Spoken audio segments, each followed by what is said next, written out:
ఈరోజు నిజామాబాద్ చుట్టూ bypass road 10.8 కిలోమీటర్లు, అదేవిధంగా రింగ్ రోడ్డు, ఈ రెండింటిని కూడా ఒక సీమాంధ్రకు సంబంధించినటువంటి కాంట్రాక్టర్ కట్టబెట్టి బైపాస్ రోడ్డుకి 50 కోట్ల రూపాయలు కేటాయించి ల్యాండ్ ఎక్విజిషన్ వర్క్ అయిపోయింది.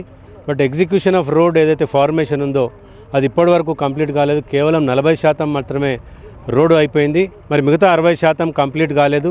మరి ఇప్పటి వరకు కూడా కంప్లీట్ కానందుకు కేవలం 3 సంవత్సరాల పీరియడ్లో కంప్లీట్ చేస్తామని చెప్పి కాంట్రాక్ట్ అగ్రిమెంట్లో రాసి ఉంది. అయినప్పటికీ ఈ పెండింగ్ ఉంది ఈ బైపాస్ రోడ్ మొత్తం. కాబట్టి వెంటనే ఆ కాంట్రాక్టర్ని రాఘవేంద్ర కన్స్ట్రక్షన్స్ ఎవరైతే ఉన్నారో వాళ్ళు సబ్ కాంట్రాక్టర్ కూడా ఇచ్చినట్టు తెలిసింది ఇల్లీగల్గా. కాబట్టి ఆ కాంట్రాక్టర్ని బ్లాక్ లిస్ట్లో పెట్టి ఇప్పటివరకు ఏదైతే బిల్స్ ఇచ్చారో వితిన్ ద టైమ్ స్పాన్ పీరియడ్లో కంప్లీట్ చేయలే కాబట్టి రికవరీ చేయాలని చెప్పి డిమాండ్ చేస్తున్నాం.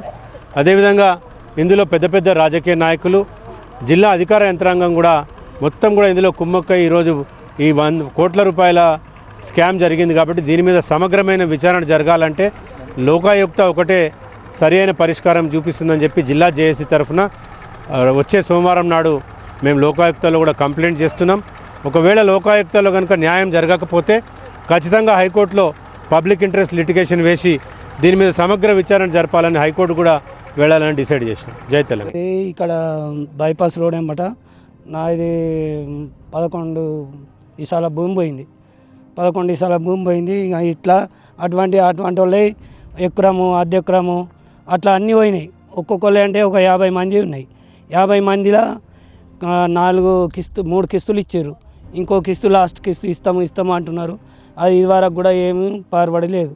ఇచ్చులు లేదు. మళ్ళీ మేము కూడా ఆడియో సబ్కి అడిగినాము. ఆడియో సబ్కి వస్తాయి ఇస్తాము అన్నాడు.